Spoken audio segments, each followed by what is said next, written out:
Penggunaan bahasa Indonesia yang baik dan benar. Nah, kita sudah melihat kan, di akun-akun sosial media zaman sekarang sangat memiriskan. Bahkan anak-anak di usia dini pun melakukannya, seperti berkata kasar, tidak sopan, dan dia tidak melihat siapa yang menjadi lawan bicaranya. Oleh karena itu, kita sebagai generasi penerus bangsa, kita wajib menjaga tata budaya Ibu Pertiwi. Salah satunya adalah menjaga bahasa. Sebagai generasi milenial penerus bangsa, kita harus menggunakan bahasa Indonesia yang baik dan bahasa Indonesia yang benar. Bahasa Indonesia yang baik berbeda konsepnya dengan bahasa Indonesia yang benar, sehingga bahasa Indonesia yang baik belum tentu bahasa Indonesia yang benar, dan bahasa Indonesia yang benar belum tentu baik. Yang dimaksud dengan penggunaan bahasa Indonesia yang baik adalah penggunaan yang sesuai dengan situasi. Sebagai alat komunikasi, bahasa harus dapat efektif menyampaikan maksud kepada lawan bicara.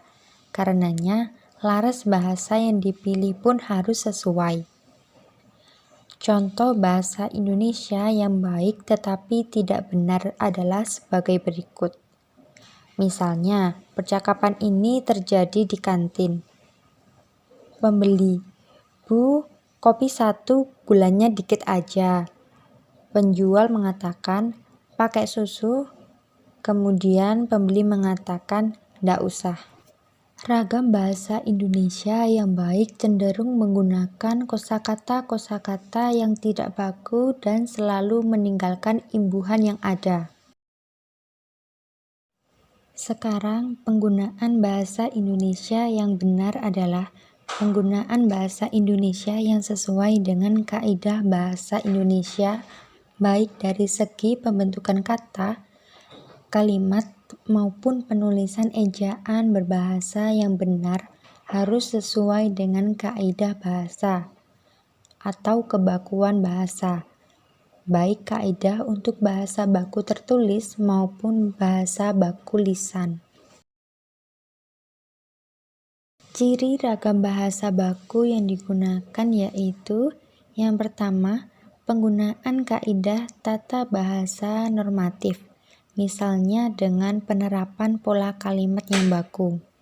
Contohnya, acara itu sedang kami ikuti, merupakan contoh yang benar, sedangkan acara itu kami sedang ikuti merupakan contoh yang salah.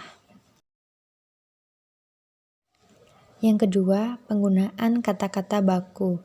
Misalnya, cantik sekali merupakan contoh kata baku, sedangkan cantik banget bukan merupakan kata baku.